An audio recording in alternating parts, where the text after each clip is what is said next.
Hi, I'm Dr. Dishika, a certified nutritionist and a health coach, and I work with women to help them understand their bodies, whether it's their metabolism, their hormones, their gut health, or just their body as a system, because that is the most important thing. When we talk about hair thinning, or we talk about persistent fatigue, or we talk about fat loss, they're all tied up.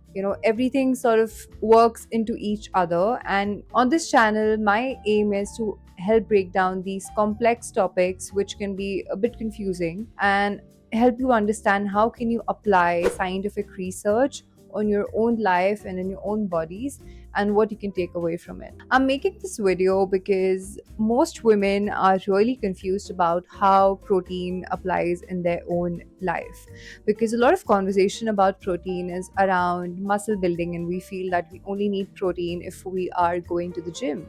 So most women are basically under eating protein, especially in my country, India. And a lot of women are also prescribed protein in a lot more quantities than they do, and they get very anxious about hitting those arbitrary targets. So hence it's important for us to understand how protein requirements can differ from each woman to woman depending upon their bodies, their goals, their hormonal status, where are they in their menstrual age and their cycle. So this is what we're going to be diving deeper into, and this will help you understand how can you apply scientific research to your life and make this whole conversation about nutrition less overwhelming. By the end of this video, you will understand how to set specific protein targets for your goals, what under eating protein means for your hormones and your physiology, and what a realistic first step looks like. We're going to get specific. We're going to talk about real numbers and science without making it about aesthetics or any influencer fitness advice, because the whole point is to feel better, to be healthier, just not look better. That is something which I tell everyone. The way that you look, your aesthetics are just a byproduct of how you are moving and what you're doing in your life. So, on that note, let's begin.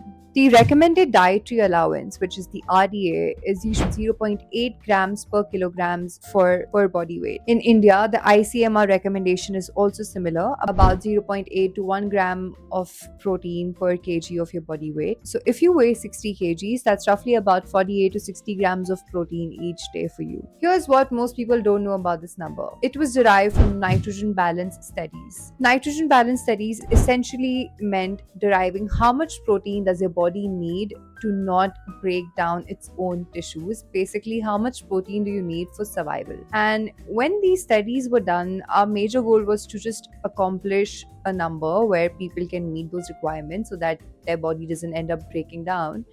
But clearly, that hasn't been working well, because with so many years of RDA recommendations, people are still feeling fatigued. People are still not making progress at the gym. They're still coming up with more hormonal issues and metabolic health issues greater than ever before. So clearly, there's something which is not fitting into the current scenario as to how our nutrition and our lifestyle looks like. These studies were never intended to account for exercise, hormonal health, metabolism, recovery, or just giving into the reproductive demands of a body, also varying across how active a woman is. And we should know that women now, on general, are more active compared to what we used to be, which is a great thing.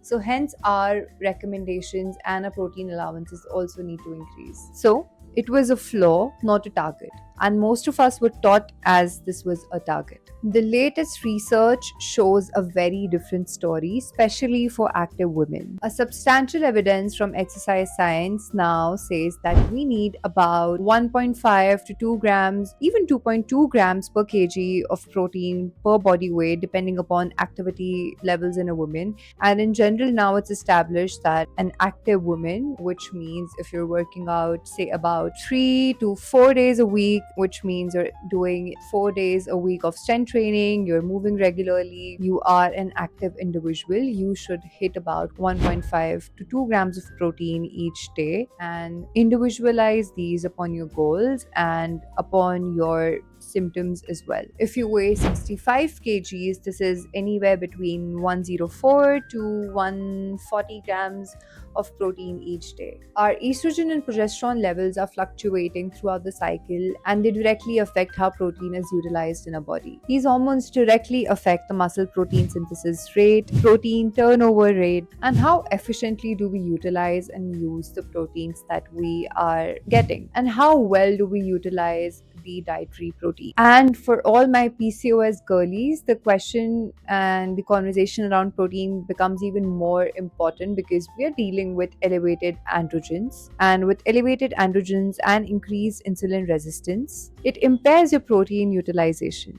For women approaching perimenopause or menopause or are in the perimenopause state where estrogen is declining, protein becomes your highest leverage macronutrient because that's going to prevent your muscle loss, it's going to improve your bone health, it's going to improve your metabolism.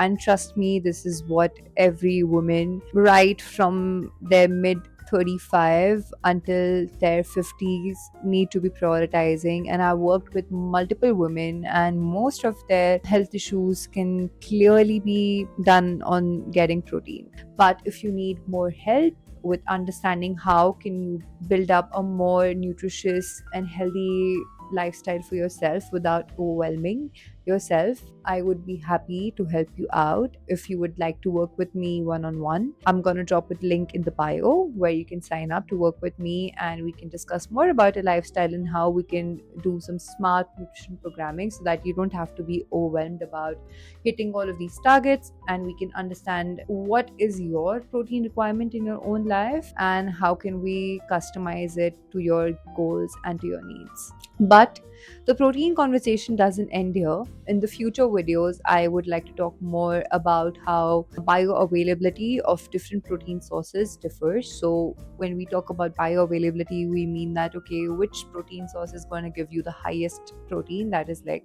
highest ROI.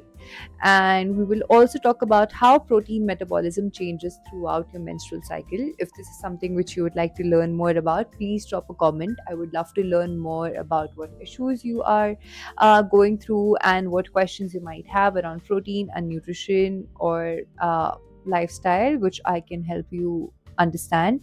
Okay, that was a lot of information. So I want to quickly summarize and give you a practical summary of everything that we spoke about. Firstly, know your number. As I've mentioned, you can calculate your specific protein intake depending upon this. Step two, start tracking your protein intake. There are a lot of apps which you can use to track your protein intake. So you can start understanding your protein intake, or you can just even ask your AI tools to help you understand okay how much protein you're getting in a day. So that's a good way to start understanding what amount of protein are you getting in your day. Third step would be add one protein rich food to every meal. So that's great. Maybe start your day with eggs or something more protein based, another protein source in lunch, another protein source in dinner, so that you distribute the amount of protein you're getting. Also becomes easy on your gut, and you can hit your protein targets more better, plus you're satiated and your energy levels are maintained throughout the day. Protein isn't optional, protein is foundational. If this video changed the way that you think about protein, hit the subscribe button and turn on the bell icon so that you're tuned in for all the videos that come in, because I have a second part incoming which you do not want to miss.